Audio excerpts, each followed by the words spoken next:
सीता 75 से कम सभी विषम प्राकृतिक संख्याओं का योग करना शुरू करती है, उसका क्या परिणाम होगा। क्वेश्चन में ये बोला जा रहा है कि 1 + 3 + 5 विषम प्राकृतिक संख्याओं का हमें क्या करना है, योग करना है। अब 72 से कम, 72 से मतलब पहली संख्या क्या होगी, 71 विषम संख्या। तो हमें 1 से लेकर 71 तक की सभी विषम संख्याओं का योग करना है। अब इसमें n की वैल्यू पूछी जाए, मतलब पदों की संख्या कितनी होगी, तो n बराबर हो जाएगा 36। इसको आप यहाँ से निकाल सकते हैं। पदों की संख्या निकालने वाला फॉर्मूला था an बराबर a1 + n-1 multiply by D.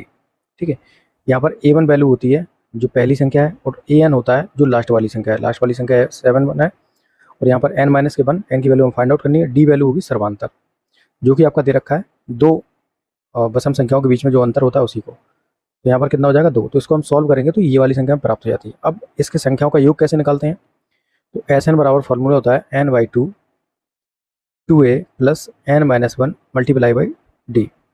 अब यहाँ पर a बराबर जो वैल्यू है वो है पहली संख्या, ठीक है, और d की वैल्यू होती है सर्वांतर, जो कि आपका 2 दे रखा है। ठीक है, अब इसको सॉल्व कर लेते हैं। तो Sn बराबर क्या हो जाएगा, n की वैल्यू हमारे पास 36 है, 36 डिवाइड बाई 2, और a की वैल्यू हमारे पास 1 दे रखी है। पहली संख्या क्या है, 1, और प्लस n-1, n की वैल्यू 36 माइनस के 1, d की वैल्यू 2 दे रखी है। अगर हम इसको फर्दर सोल्व करें तो ये 18 हो जाएगा, और ये कितना हो जाएगा 2, प्लस ये हो जाएगा 35 मल्टीप्लाई बाई 2।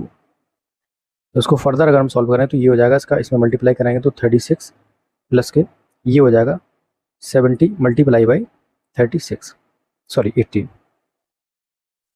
तो इसको हम फर्दर सॉल्व करते हैं। अब हमें मल्टीप्लाई कराना पड़ेगा, 36 को हम बाद में जोड़ देंगे तो ये कितना हो जाएगा, 18 से कितना होता है 126। ठीक है, तो इसको ऐड कर दो। तो इसमें अगर हम 36 ऐड कर देंगे, यहाँ से हटा दो, ये कितना हो जाएगा 6 3 9 1296।